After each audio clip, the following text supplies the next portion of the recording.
Dahan-dahang umigting ang sikat ng araw sa lumang gusali sa sulok ng Burgos Street sa pagitan ng karinderyang pinaghihimutaan ng usok ng tapa at ng barberong may tungtong na radyo.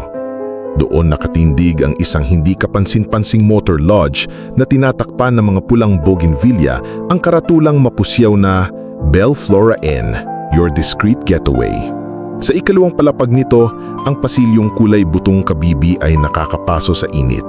Sumisingaw mula sa kisame ang amoy ng masangsang na disinfectant na pilit tinatakpan ng pabangong pinya. Nakapako sa bawat pintuan ang naka-emboss na metal plate. 201, 202, 203. At bago pa lumiko ang pasilyo, dalawang pintong kahoy na may magkaibang karatula. Ang isa, private. Ang isa, meeting room. Sa harap ng pintuang may karatulang private, napatigil si Dory Navarro. 42 taong gulang. Nakaputing blusang may bottom down na sinadyang ipalansya ng tuwid para huwag mahalata ang panginginig ng dibdib. Suot niya ang salaming itim na malapad, hindi upang itago ang mata sa sikat ng araw, bagkus upang ikubli ang udyok ng kaba at pakiusap na sana'y walang makakilala. Sa balikat niya, nakasabit ang lumang bag na kulay tsokolate.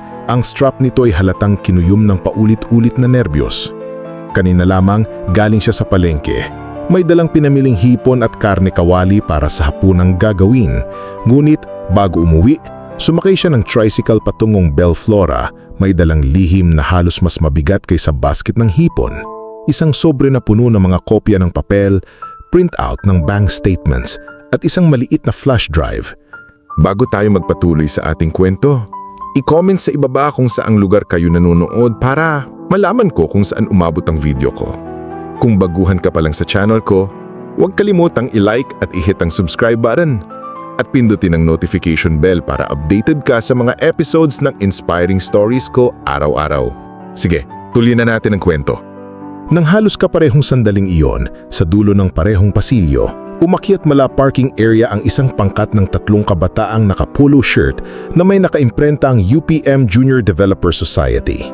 Pinangungunahan sila ni Kevin Navarro, 17 gulang, 3rd year IST student, suot ang paboritong gray na t-shirt at backpack na manipis na naglalaman ng laptop at prototype na IoT device.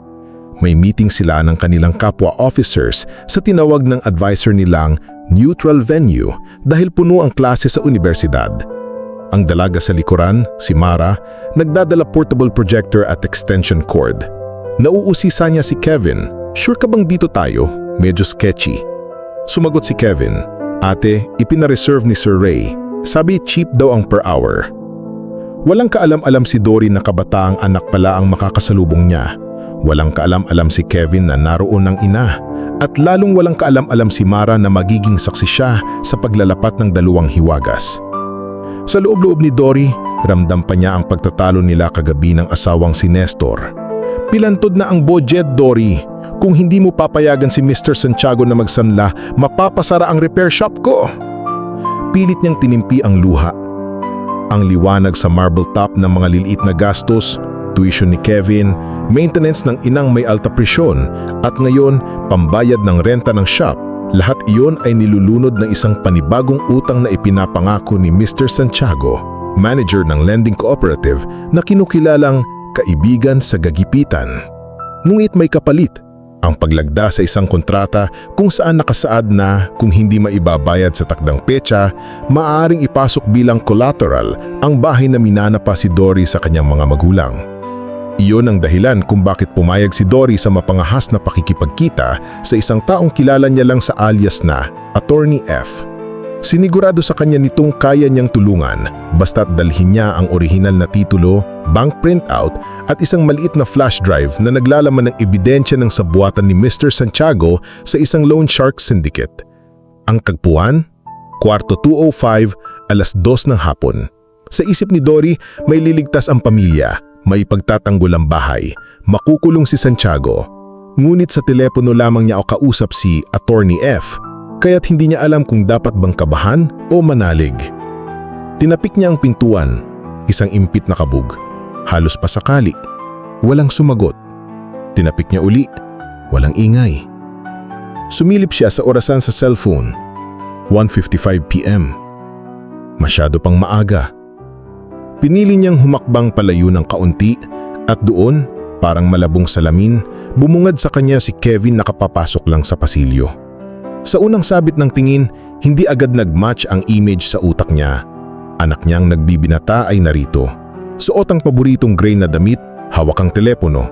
May kunot sa noon na parang nagtatanong. Samantala, si Kevin, nauna siyang kasing napansin ng babae sa sunglasses at sa puting blusa, tinanga agad ng pakiramdam na kabado siya.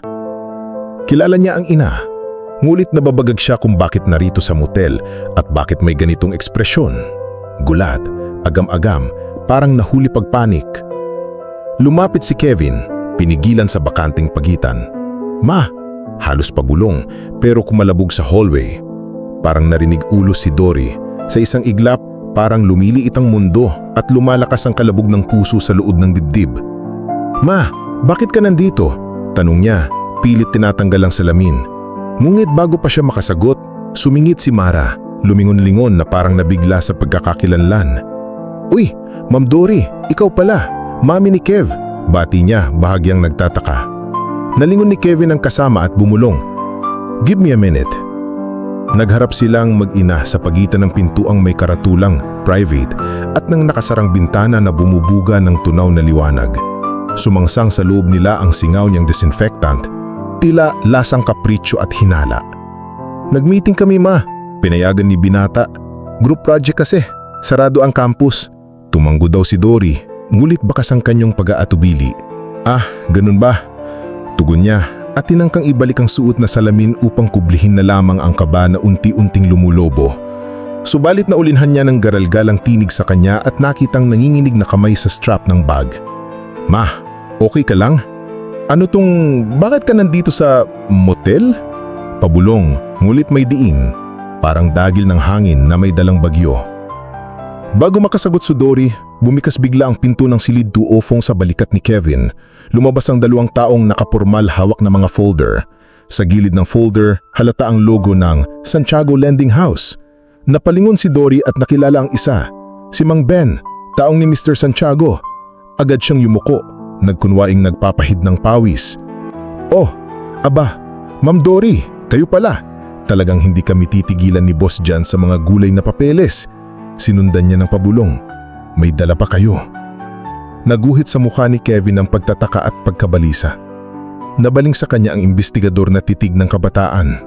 "Ma, anong papeles yan? Sino sila?" Pakiramdaman ni Dory ang tibok ng puso. Alam niyang hindi niya kayang maglihim palalo sapagkat heto, mismong anak, ipinaglalaban lagi niya, ay nasa bingit ng maling akala. Ang takot na masilip siyang may ginagawang masama ay mas mabigat pa kaysa panganib na ipagsabi sa anak ang tunay na dahilan. Pero ang hallway ay parang kumikipat. Sa dulo, may receptionist na ang nagmamasid at sa kabila, papalapit si Mara at isa pang officer para tanungin kung okay lang ba kay Kevin. Sa gitna ng alingaw-ngaw ng tahimik na tensyon, sumiklab ang memorya ni Dory. Ang gabing umuwi si Kevin na umiiyak dahil binuli sa paaralan. At siya, dahil sa sama ng loob, nangakong hinding-hindi bibitiw kahit gaano kahirap. Ang umaga ring inabot silang tatlo, si Dory, si Nestor, si Kevin, sa ibabaw ng banig matapos silang abutan ng lindol at magkahawak kamay na nagdasal habang umuuga ang kisame. "Hindi ako pwedeng bumitaw sa pangakong iyon," bulong niya sa sarili. Kaya't huminga siya ng malalim, inabot ang kamay ng anak at pilit na pinawi ang namumuong luha sa salamin. "Kevin, anya, kailangan mong malaman." At doon, sa pasilyo ng motel na iyon, sa pagitan ng mga pintong nagkukubli ng walang pangalan, ibinunyag niya ang lihim. "Inimbitahan ako dito ng isang abogado na handang tumulong para makuha natin ang ebidensya laban sa taong gustong magsanla ng bahay natin ng lihim. Akala ko, kaya ko itong haraping mag-isa. Hindi ito tungkol sa pambabae o kung ano, tungkol ito sa pagligtas sa atin." Dinukot niya ang flash drive sa bulsa at ipinakita. "Ito ang magpapatunay na pineke ni Santiago ang pirma ng tatay mo at pinalabo ang interes." Napatitig si Kevin sa maliit na piraso ng plastik at metal na parang makapangyarihang punyal. Dahan-dahan niyang inalis ang kunot sa noo, binalikan ng ina. Ma, bakit hindi mo sinabi? Kumalat sa dibdib ni Dory ang init ng hiya, subalit sumagot siya ng tapat. Dahil ayokong mabahala ka. Gusto ko ikaw. Mag-aral, abutin ng mga pangarap mo. Inisip ko, kung ako na lang ang mahirapan, sapat na. Napapikit si Kevin, pinunasan ng pawis sa sentido at sa pagbukas ng mata, nag-umaang ang timpla. Ma, hindi mo kailangang mag-isa. Humakbang si Kevin. Humarap kay Mang Ben. Sir, wala po kaming dapat pag-usapan. Aalis kami. Nagulat si Mang Ben. Halos habulin sila ngulit biglang nagbukas ang pinto ng meeting room. Lumabas si Sir Ray, advisor ni Kevin, kasunod ng isa pang lalaking nakapolo na may nakasukbit na dibdib na ID, Attorney Federico F. Navarro, ang mismong Attorney F. Napalingon si Dory. Nagkatinginan sila ni Federico at doon, numiti ito. Inilahad ang kamay kay Kevin. Anak, nice timing. Ito na pala ang in-order nating interception. Naging palaisipan kay Dory ang apelyido. Agad ipinaliwanag ng abogado na siya ay nakababatang pinsan ni Nestor. Matagal nang naninilbihan bilang volunteer legal counsel ng Consumer Rights Group. Noon ding nakaraang linggo, hiningi ni Nestor ang tulong nito. Ngunit hindi na ipagbigay alam kay Dory dahil abala itong nag-aalaga sa lola. Kaya't binalak ni Federico na kausapin si Dory ng pribado para mailatag ng maayos. At dahil puno ang opisina nila, dito sila nagkita para ilihim kay Santiago na madalas magpaikot sa mga courthouse. Nagpakawala ng hininga na humalo sa pabangong pinya ang piling tao sa pasilyo. Si Mara at ibang officers na nahimik, si Mang Ben na paatras, hinila ang kasamahan at parang hagipis sa hagdan, bumagsak ang kanilang balak. Sa isang iglap, nag-iba ang timpla. Ang motel na kanina'y kahina-hinayang tagpuan para sa pagtataksil ay biglang naging entablado ng paghaharap ng katotohanan, ng pagdidikit ng mga hinuhulaang puwang ng mga pamilya. Lumapit si Federico, tumanggo kay Dory. Halika, kunin natin ang statement mo. Naghihintay ang recorder sa loob ng meeting room. Lumingon si Dory kay Kevin. May pagsang-ayon sa mata ng anak. Hindi na bakas ng hinala, kundi malasakit at tapang.